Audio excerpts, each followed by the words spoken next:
Hey YouTube, I'm Chris, taking a break from all the various different kinds of music videos and reel-to-reel tapes I've been doing. I want to do another how-to video. Haven't done one for quite a long while. And this is my 2011, it's a Sportster, it's the Nightster. So 2011 Harley Davidson Nightster Sportster. Bought this used, bought it right about on or about October 1st of 2019.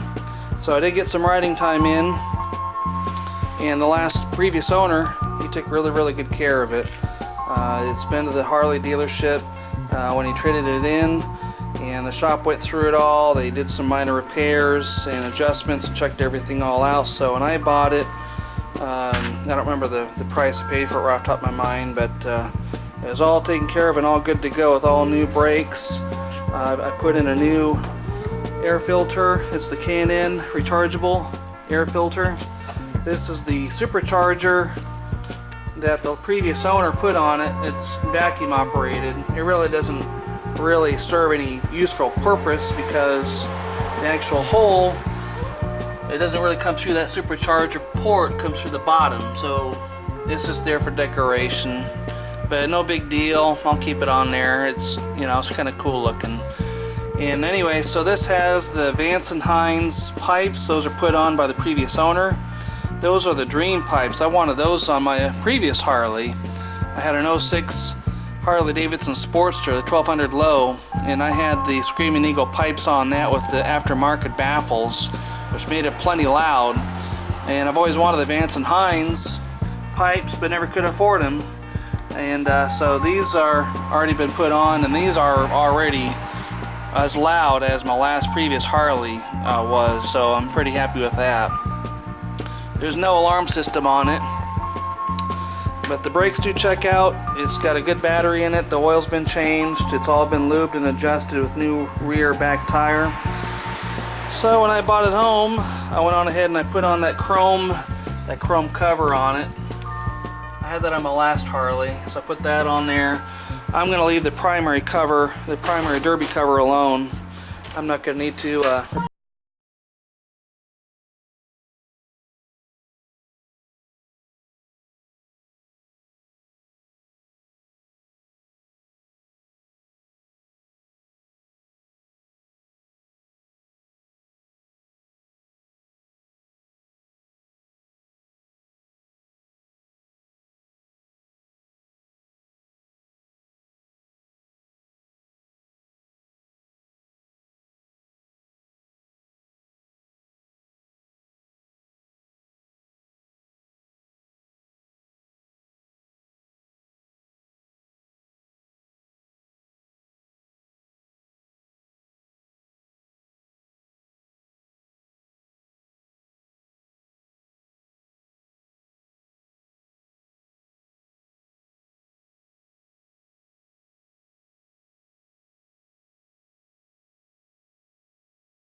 bulbs, or I mean, I replaced all of the, I replaced all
it. There might be something with the socket's got a bad connection or something. So it's one of those frustrating things. But anyway, I do have it plugged all in. It's sitting for the winter, and I do have it plugged all into the little battery tender. It's gonna be plugged in that way for the rest of the winter. And I do have the stable. I got the stable fuel treatment inside the gas tank already. So what I was wanting to do on this video was a couple things. So it might be kind of a long video. First thing I was wanting to do is I was wanting to change out this belt guard. It's all black with the holes all in it, and I kind of was hoping to get a little bit better mixture of chrome and black together. So first I was gonna just leave it alone, but I thought, well, it would kind of give it a nice balanced out look, more black and chrome together. So I thought maybe I'll just change out that one top belt guard, leave the lower one alone, and have a bit of a nice, a nice little balance of it. So what I need to do is I take my wrench and socket. I got that loosened up already, not all the way, but I got it loosened up enough. I was wanting to make sure I was going to be able to loosen it before I started recording anything. And then I got that one kind of loosened up, so it shouldn't be too tough or bad, I don't believe, to take that out and replace it. So now what I'm going to do is finish loosening up this nut for the shock and see if I can at least get that off of there. And I had to scrounge around for a while for the right size wrench too, so I have to see if I still got using the right size wrench or not.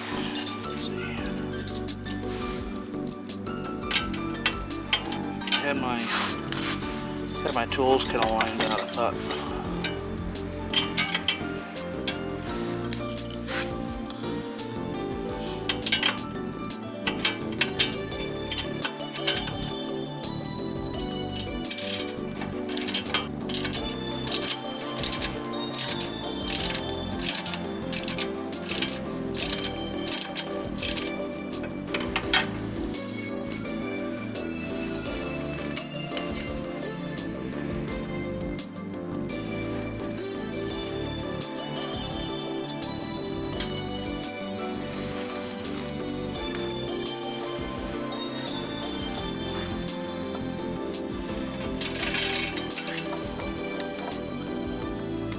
So I got that nut off, and so it's just a matter of just kind of twisting and pulling that off. So now I'm going to go ahead and loosen up the front one.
Alright, so I got that removed, and now we just take the whole piece off.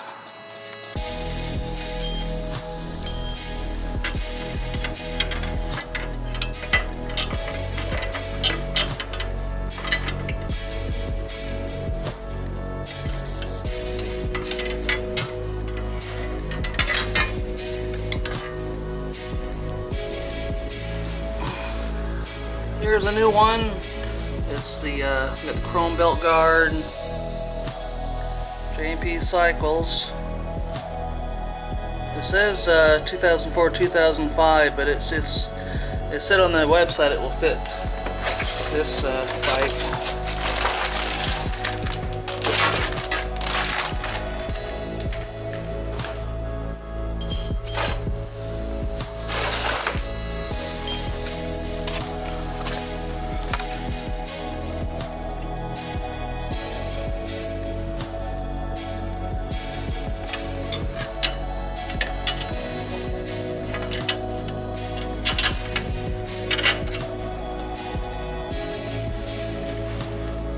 Like that, and we'll just put the nut and bolt back all together. I don't know what the torque is, but I'm sure if it's just snug or good and snug, it's going to be all you need.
That's as snug as I can get that one, so snug down the this front half.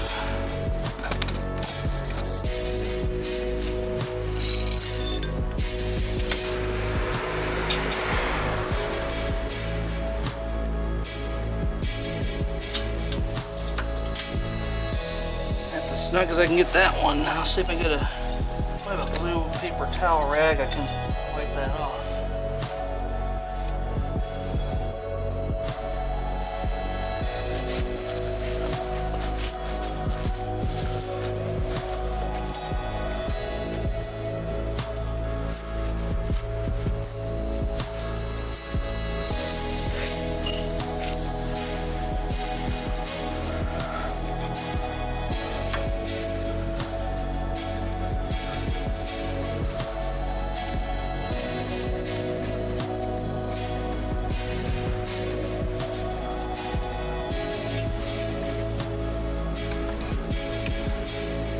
That looks quite a bit better now. It looks got a nice balanced out chrome look.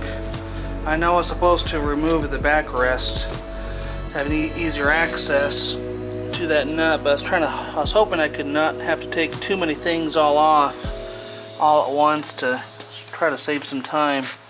But anyway, so now I'll set the camera up just a bit better and I can start working on the turn signal module that I got.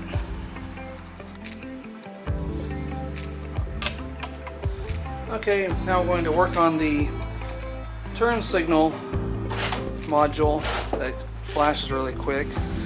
So what we got to do is take the seat off, and the seat comes off with just that screw. Take the screw out and the whole seat will sort of push forward and should lift off.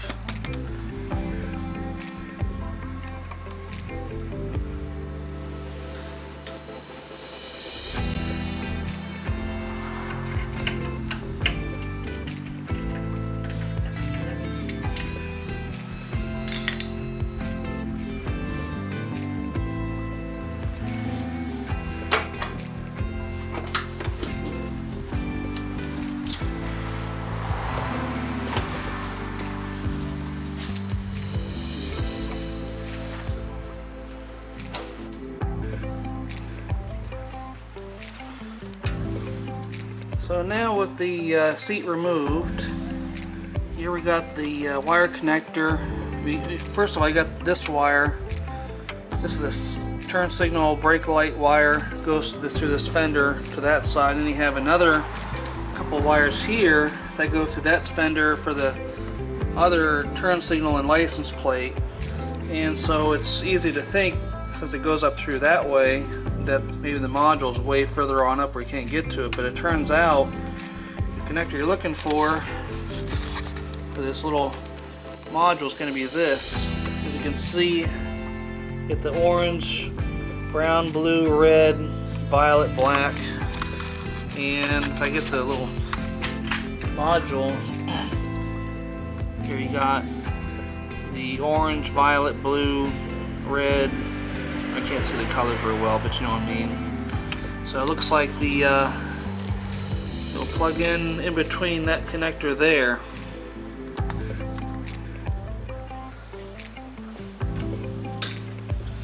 So this is going to be a real easy plug and play. And then after we get it plugged in, then we need to go through and get it initialized so it works properly with the computer.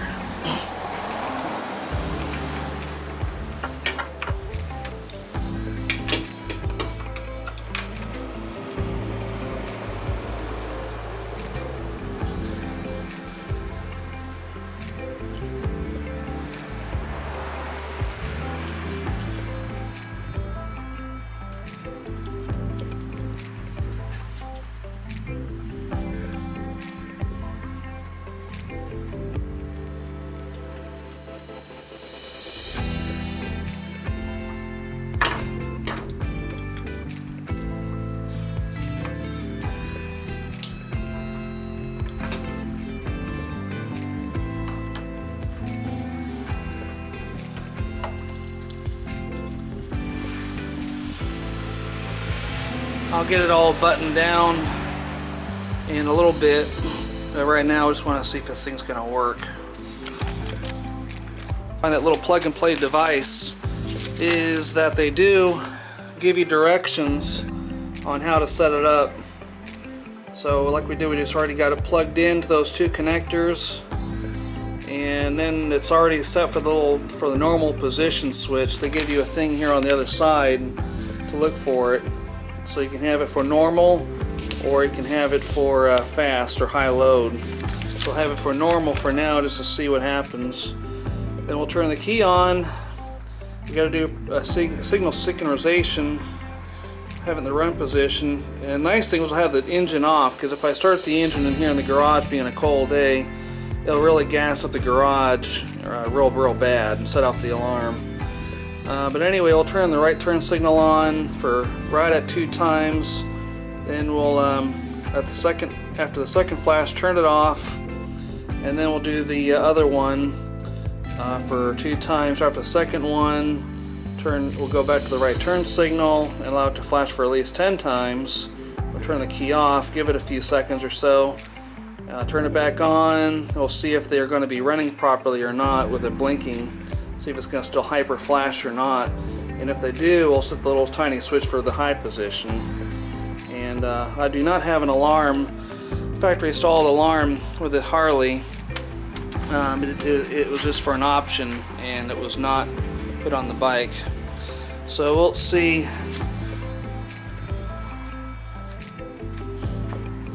So we'll see about doing the signal synchronization. I'll get the camera set up for it.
Well, that seemed to have taken care of it, because right about long by now it would have started to flash really quick fast.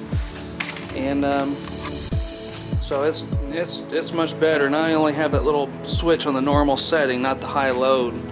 So that's pretty good. And then we got the front ones. Got the front, and I got the right turn signal. And then I got the left turn signal. That's working properly.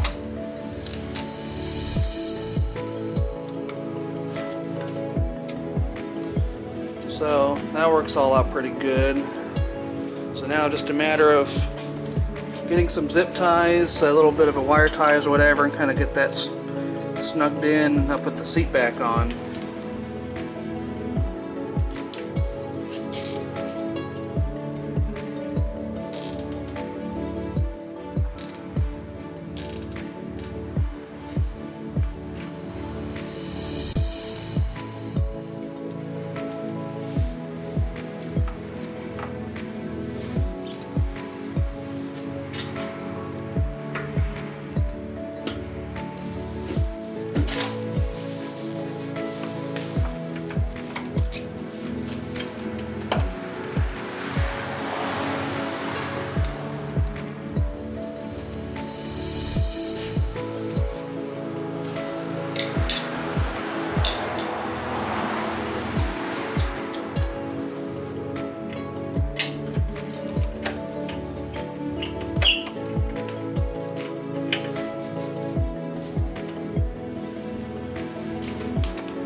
Alright, well anyway, I got the seat on there. It's flashing correctly still, not hyper flashing.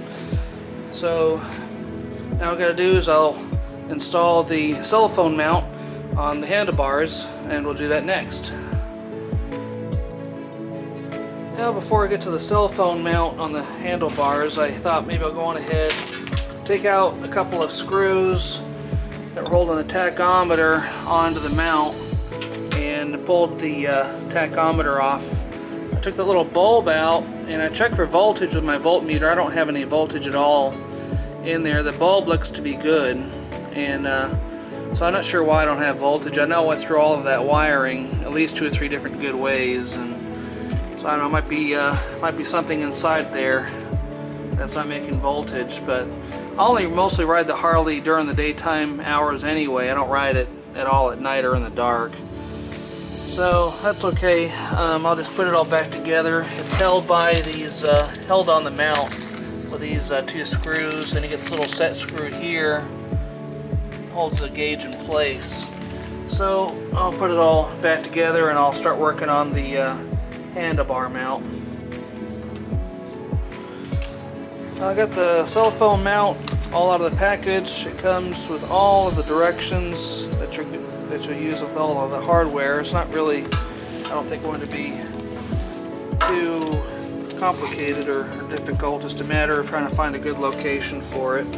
On this Harley, my 2011 Sportster, I had to use a little reducer thing here so it snug against the handlebars a bit better, and that fits down inside there.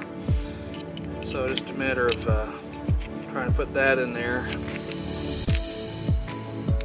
And then I'll have the screws and little nuts to attach to it, to the handlebars. I'm not sure how exactly I want it because it goes that way or that way. So maybe that way will be better. So I get it all attached here in a little bit. So what I've done so far is I do have the clamp put on this, it's black, it's a little hard to see, but I got it attached to the handlebar with those little filler ring things to help it secure against the handlebar fairly snug. And then this part here is the mounting, and so that goes right through the hole there. And I don't have an acorn nut. They're supposed to send me one. They're supposed to have one in the package, and they didn't have it, so I had to go through my stash and get a little nut there that will work. And I'm just gonna have it all just snug, finger tight, in case I need to move some things around, and then later I can go back around to make some adjustments and tighten things down some more. So now I need to do is put the little actual mounting device here, and then that secures down with the nuts and bolts through the holes.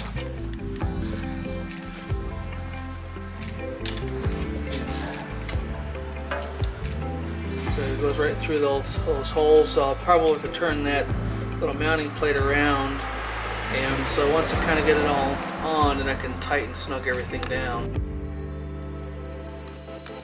Alright, so now I have this little mounting plate screwed on to this actual phone holder, and I got the little stick-on little rubber pieces on the front there.